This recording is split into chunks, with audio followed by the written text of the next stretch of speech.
Welcome into Rob Wright's Gen X Pop Culture, and on today's show, I'm going to talk about my favorite 10 games for the classic Nintendo Entertainment System from the 80s. Today, I'll go through the countdown, but I also want to tell you a little bit about my story with the Nintendo Entertainment System. My brother and I saved up our money and we bought a TV, and we had to put it in my brother's room because he had a bit more room in his bedroom than I did. And then we got the NES, and we were so fortunate to get it. I think our grandparents pitched in for the NES since we bought the TV. Anyway, we love the Nintendo. We played all kinds of games with our friends. Most of the time we would play outside, and then at night before going to bed we'd play the NES, or if it was raining outside we'd play the NES. Also, if we had people over to spend the night, or we spent the night at somebody else's house, we would definitely play the NES. Not only buying games, but renting games was big back in the 80s, and we had a ton of fun. One of the most interesting memories that we have from the NES that my dad reminds me of all the time is for Christmas, we got a bunch of Nintendo games. And also that Christmas, there were new decorations on the tree that were Disney. My parents came out with Walt Disney shirts, and our big surprise Christmas gift was a trip to Disney World. Well, my brother and I were not stoked about going to Disney World because we wanted to play more NES games. So that was just a funny memory that my dad often reminds us of. It was a lot of fun. Anyway, let me give you the countdown of my 10. What are your favorite NES games? Which ones did you grow up on? What games are missing from my list? Let's have a great discussion. Don't forget to like and subscribe. My number 10 game is Kid Icarus. I had this game as a kid, and it was a lot of fun. I enjoyed going through the different types of levels. So they had your platform levels and your side-scrolling levels as well. So it was a good combination of the two. Interesting enough, this game was made by the same people that did Metroid. And in Japan, Metroid came out first, and then Kid Icarus, or Kid Icarus. And in the United States, Kid Icarus came out first, and then Metroid. In this game, you play an angel named Pit, and your goal ultimately is to rescue the goddess of light from Medusa. And you have to go through a couple of different levels and collect different items so that you can have the wings, the helmet, and the shield to be able to face off against Medusa. This game was a lot of fun. It was frustrating, and it had some fun and funny characters. One of the most memorable characters that I always loved was the Grim Reaper. Every time you got near the Grim Reaper, if he saw you, he would make a funny face and a noise, and then he'd have his 4 little repeats that would come chase you. It was hilarious, funny, and kind of frustrating at the same time. Another character that really stood out to me that was both funny and frustrating was the Eggplant Wizard. The first time you get hit by the Eggplant Wizard, you turn into an eggplant, except for your legs, and you're wondering, oh my gosh, what is this? How do I get this thing off of me? At the time, I didn't know where you had to go, so you had to search around in the dungeon to try and find the hospital where you could get the eggplant removed. It was rather amusing and rather fun and funny.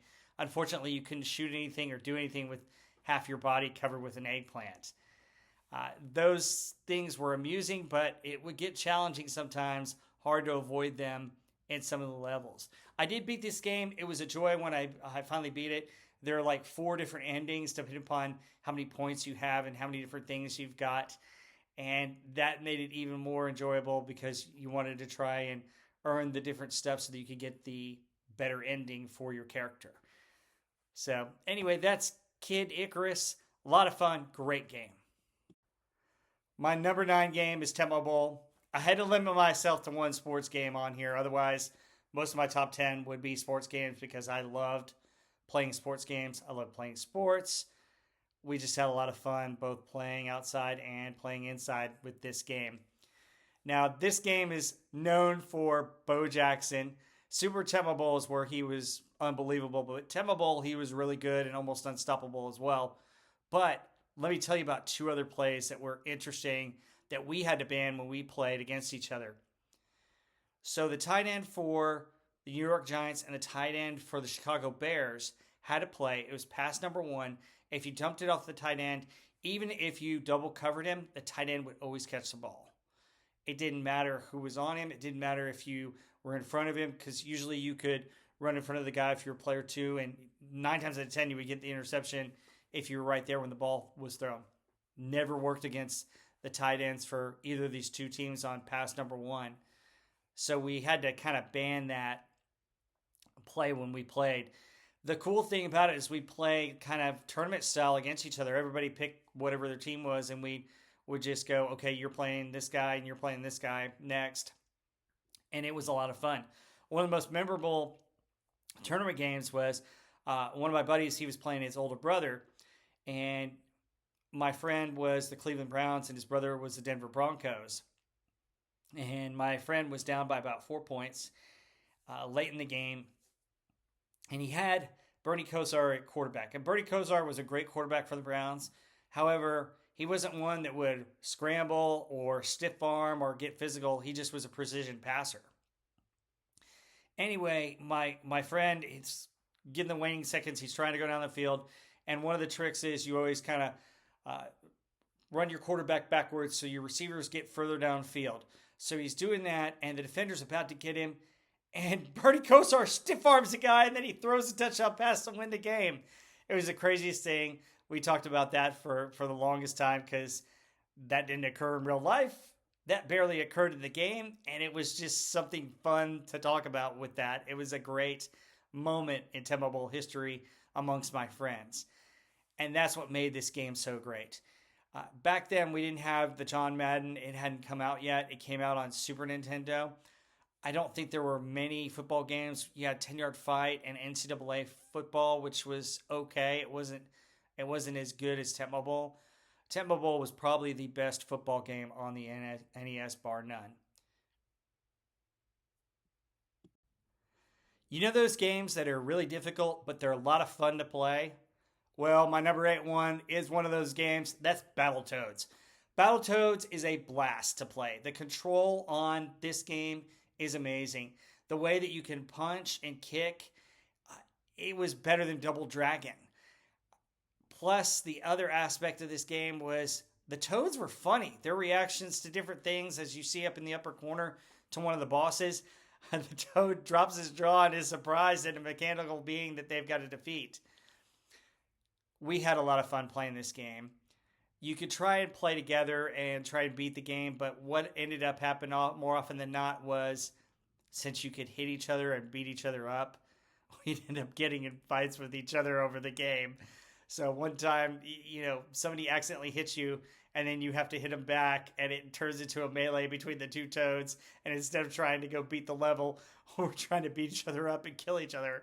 It made it so much fun and so enjoyable. The other aspect of this game was that you could actually pick up weapons and use them, and then your different special abilities. So there's one level where you're dropping down and you're scrolling down, and if you do a certain button and get too close to the ledge, you could turn yourself into a bell and go back and forth.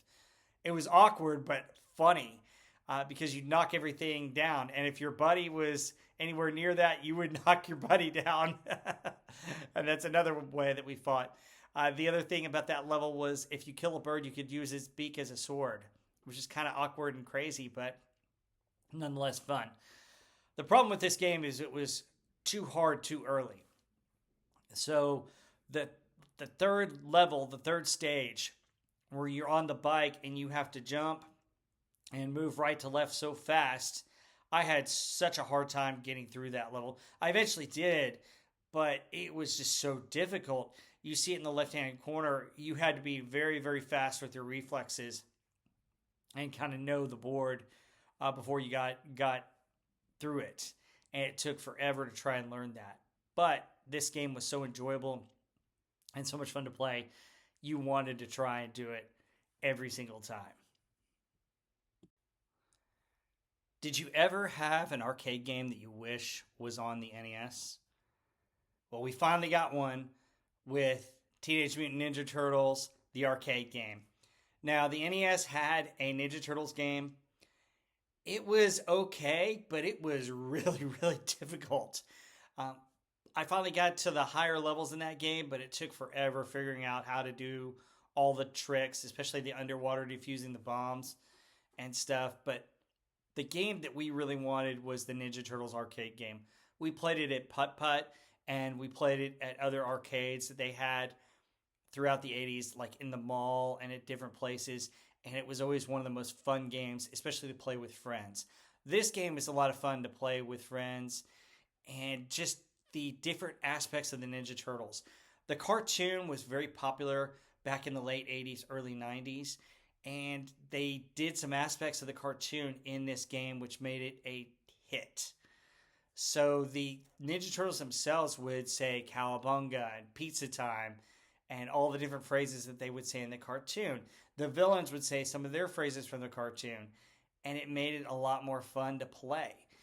We would play together, or you could play by yourself. It wasn't a very difficult game, and you got multiple continues, so you got to go through every level and beat the game. It wasn't too hard. But there are a lot of enemies, a lot of action, a lot of different things that you could do with your turtles, and a lot of different things that you could do with the weapons, which made it even more fun to play. The music in this game is great. The NES had probably some of the best music in their games as any system. I mean, it was better than most, even better than some of the arcade music. So, what are your memories of Teenage Mutant Ninja Turtles? Did you play this game in the arcade? Did you play it on the NES? It's a lot of fun, and that's why it's my number 7 pick.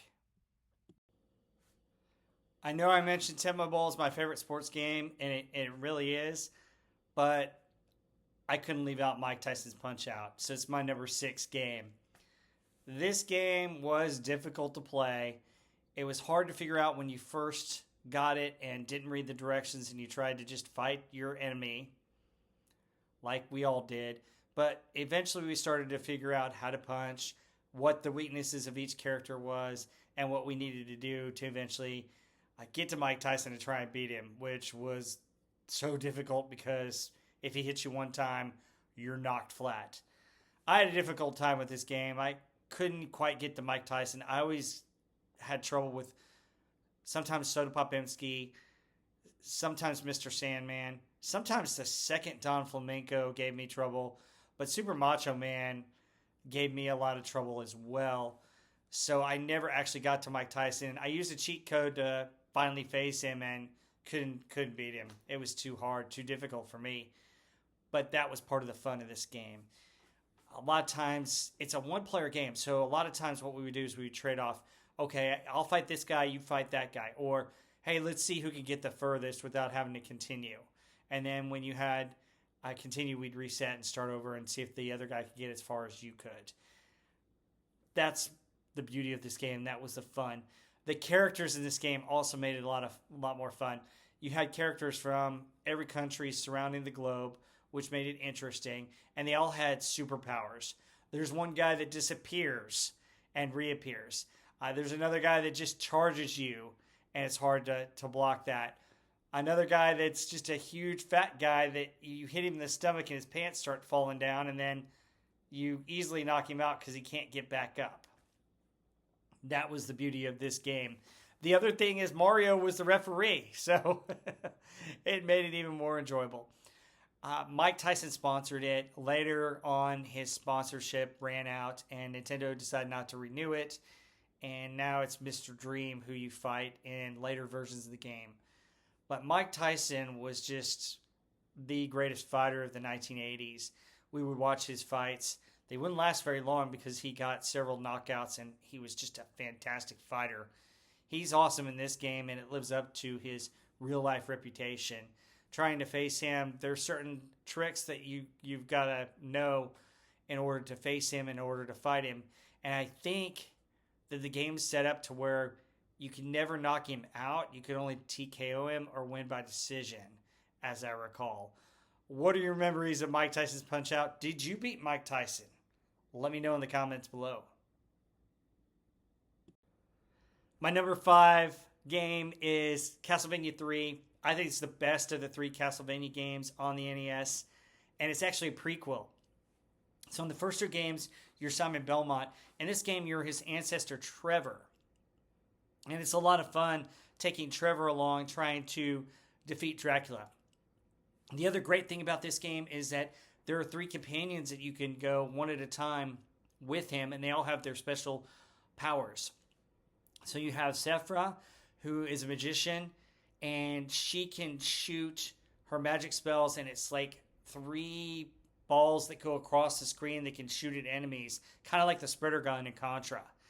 You have Grant, who's kind of a pirate guy who can jump really high. He has a dagger, but he can also crawl and climb things, so you can use him to get into hard-to-reach places. And you've got Alucard, who's actually Dracula's son, who can turn into a bat that can help you get past a really hard level. The gameplay in this and the music is amazing. Way better than the other 2. You have more functionality with your controllers, and you have a little bit of side-scrolling as well as platforming in this game that makes it so much fun. The music, as I mentioned, is just spectacular. Apparently, the Japanese track is even better than the American version of this game because they've got additional aspects to the music that make it even more enjoyable. I haven't checked that out yet, but I heard about it. Check it out on YouTube. You could probably find a video for the Japanese version. Anyway, the cool thing about this game also is just the multiple paths and the multiple choices that you can make. You don't have to get every companion. You can just go find one. You can actually skip a level that may have one companion that you don't want.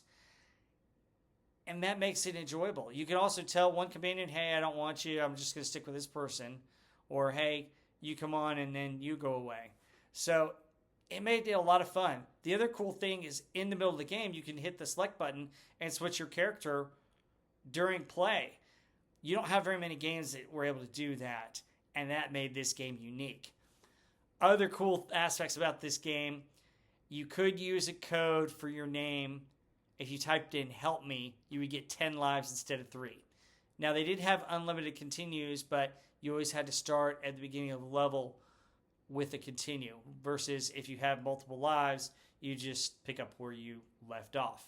That made it cool. So type in help me. I think it still works on the Nintendo Classic system as well. Other cool features about this game, other cheats, some of the creators of the game, if you plug in their name, you get the different companions right at the start of the game, so you don't have to go pick them up, which is a cool feature of that. What Castlevania game is your favorite? Tell me in the comments below. My number 4 game is Mega Man 2. By far my favorite Mega Man version. I think there are like 10 or 11 different Mega Mans at this point, but Mega Man 2 was always my favorite. This game was just so much fun to play.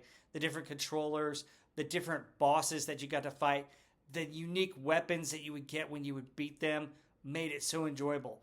The other aspect was you had all kinds of different robotic creatures that would fight you. You see like a giant fish in one of the levels. You see a giant lion breathing fire at you. You had to deal with a metal dragon in one of the boss levels. It was so cool. And it was challenging. There's one level where if you're not fast enough when the lights are coming across the screen, you die. That's it. One hit, dead. And you have to start that level over. It was really frustrating until you could figure out the pattern and get down as fast as you could. Or if you could figure out that you needed to beat one particular boss before that and could use that power to stop those things. So that made this game interesting. Nintendo Power was very helpful in this game because it told you kind of the best order and what weapons worked on which boss. Thank goodness for Nintendo Power because it really helped us with this game. It's still a lot of fun to play today. The other aspect of this game that I absolutely love is the music. Every level had a unique musical track to it that made it even more enjoyable. And it got to the point where you got so into the music that it's second nature. If I hear the music today, I'm just reminded of how great the game was, and I can almost pinpoint the level that you're at based upon the music. Is this your favorite Mega Man game? Did you like Mega Man 2 or Mega Man 3 better? Tell me in the comments below. My number 3 game is Contra, and everybody say it with me, the code, up, up, down, down, left, right, BA, start. Or select start if you're playing 2 players. This game was considered one of the hardest games before you knew the code. After the code, you started with 30 lives, and you got a lot of help by doing that. My friends and I would play this regularly, all the time. I'd spend the night at a friend's house, and we would spend an hour just beating this game. It was that much fun. This game is kind of a combination of Aliens and Predator and all of the cool sci-fi action movies rolled into one from the 1980s. It even has a nod to Transformers in it. Basically, you're playing as what looks like Arnold Schwarzenegger from Predator and Rambo against an alien force. And it's so cool. It had the coolest weapons. Even though I didn't like the laser was very effective against enemies. My favorite weapon was the ultimate weapon, I think, the spreader, where it would fire 5 shots streaming across the screen at once. It made it so much fun to play. The gameplay, the different ways that you could shoot, the way that you jump, the way you had to figure out how to work together co-oply, because if you get too far and your buddy can't come with you, your buddy would die, and sometimes him dying would leave you vulnerable because you're waiting on him and you'd get shot as well. A buddy of mine and I got to the point where we were so good at this game, we could probably beat it with only losing maybe 3 to 5 lives apiece, because we knew where to get the spreader gun, when to duck, when to pop up, when to shoot, where to stand when we're facing the bosses. We got that good at this game, but we still played it all the time because it was just so much fun to play. You'll see some of these pictures, and you see one of the alien bosses up here, and another alien at the last level that you get to see. And it really did have some of the creatures from Aliens in it. It was almost like a sequel game to that movie. What are your memories of Contra? Is this one of your favorites as well? Tell me below. Number 2 is Legend of Zelda. This game speaks for itself. So much fun to play. Difficult at first when you're just figuring it out and you don't read the directions like you should. But then you get Nintendo Power and it shows you the dungeons and the mazes and where to go. That helps you out. Legend of Zelda was so much fun to play. You had an overworld that was unique that you could explore for hours. You had all these different dungeons that you go into and face different creatures. And all the way you're trying to build up hearts and life and skills. There are even still a few secrets today that I didn't even know back then. That's how cool this game was. Basically, what you're trying to do is rescue Princess Zelda from Ganon and collect the pieces of the Triforce to win the game. And it's a lot of fun. There's like 7 different dungeon levels. Some of them you have to figure out via secret passage, whether it be in a graveyard with ghosts or up on a mountain where you have to hit a rock. This game had it all, though. It was a lot of fun to play. It's still fun to play today. I played it not too long ago and beat it on the NES Classic and still had a blast. I also remember all the different frustrations and different things you had to do in this game.